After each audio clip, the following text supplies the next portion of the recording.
Completely মানে ধরো তুমি আয়নাবাজি করেছো, তুমি তুফান করেছো, তুমি বললে যে খুব তাড়াতাড়ি আমরা আরেকটা মুভি পাবো, তুমি সম্ভবত আরো একটা কাজ করেছো। হ্যাঁ, বনলতা সেন হ্যাঁ, করেছি। দেখেছো। তো দেখো, আমরা কেন তোমাকে নিয়মিত বিগ স্ক্রিনে পাবো না? তোমার মধ্যে যে এটা আছে, যেটা আমাদের দর্শকরা চায় নায়িকা হিসেবে, তাহলে তুমি কেন কমপ্লিট কমার্শিয়াল মুভি অথবা অফ ট্র্যাক অথবা সাইড ট্র্যাক অথবা mix what ever it is, তোমাকে কেন আমরা রেগুলার পাই না? আমরা চাই তোমাকে রেগুলার। একই যে বললাম, কাজ আমার কাছে আসতে হবে, মন মতো হতে মন হবে। মতো হতে হবে, আসে না। আমাকে এরকমও একবার এক জায়গায় পত্রিকায় কোয়েশ্চেন করেছে যে হ্যাঁ, আমার খুব ভালো ভালো ডিরেক্টরের সাথে কাজের সৌভাগ্য হয়েছে।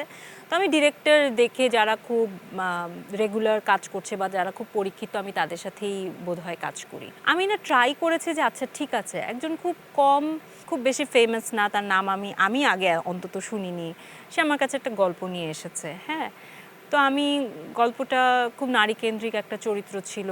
আমার মনে হয়েছে যে আমি তার একটা দুটা কাজ আগে দেখার চেষ্টা করেছি যে আচ্ছা দেখি কীরকম কাজ করে, ডিসেন্ট, বলবো না যে খুব টেকনিক্যালি খুব সাউন্ড, বাট ডিসেন্ট, বাট গল্পটা ভালো ছিল। আমার মনে হচ্ছে আচ্ছা ঠিক আছে, সবাই যে আমাকে বলে আমি একজন ডিরেক্টর যে খুব বেশি পরিচিত নয়, কিন্তু সামহাও পরে না কাজটা হয়নি, কাজটা সেই আমার সাথে করেনি। হ্যাঁ, আমি জেনেছি যে সে অন্য কারোর সাথে করছে।